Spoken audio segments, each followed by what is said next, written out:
We're joined now by Jay Sollman, who is the 8th District rep for the Libertarian Party in Indiana. Thank you for being with us. Thanks for having me, Sarah. So in talking with the local Libertarian chairman, we've heard that there is an interest in winning some local races this year. Can you talk a little bit about maybe what a few of those races the party has their eye on? So I can't speak in detail. I don't want to tip the hand of any candidates that are currently unannounced. But I can say that over the last year, we've been building a lot in the Libertarian Party of Indiana, building on our successes in the 2020 gubernatorial election. And I've been having some conversations with some Libertarian Party members that are interested in running for local office, and at least one that is interested in running for a state legislative seat here in Vanderburgh County. And as far as that interest that you spoke about, as far as having candidates come and announce an interest to you, what has that been like over the past year? Has it been an increase maybe for the party that you versus previous years? It's been an amazing increase.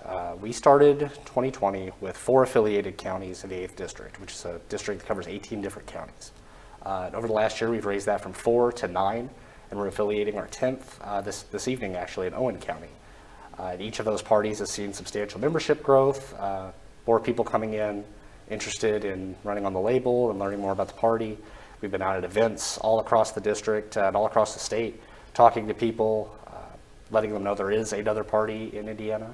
The feedback's been really positive. We've got a lot of new faces that I didn't see at the beginning of the year, so it's been really exciting. Jay, the Libertarian Party nominates its candidates by convention, if I'm not mistaken. That is correct. Indiana state election law states that only the 2 major parties are allowed to participate in the primary process, and that is defined as the two parties whose candidates in the Secretary of State's race receive the first place and the second place totals.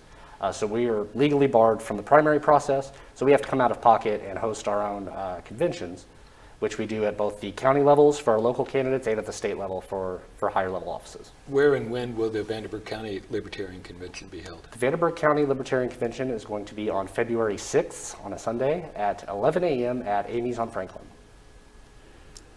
And you mentioned that increased interest in this area. Can you speak a little bit to how you feel about this area of Indiana, their interest in an additional candidate on the ballot?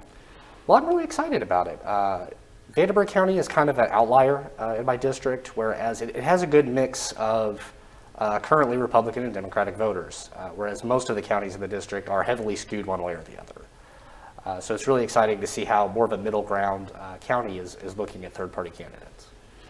And in about a minute that we have left, earlier in the show, we talked a little bit about finances for this year's election. And can you talk a little bit about how the party feels going up against Republican or Democratic candidates that maybe have a hefty financial backing behind them?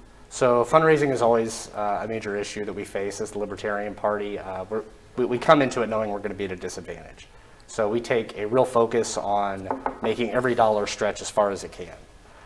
If you donate $1 to the Libertarian Party, we are going to think very hard about where that dollar is going to have the most impact. We take that very seriously. But we have been looking into new ways of fundraising and some old ways that we haven't utilized in the past to increase our fundraising numbers moving forward. So we're really excited to implement those ideas. Well, thank you for being with us today, Jay. Thanks for having me, Sarah.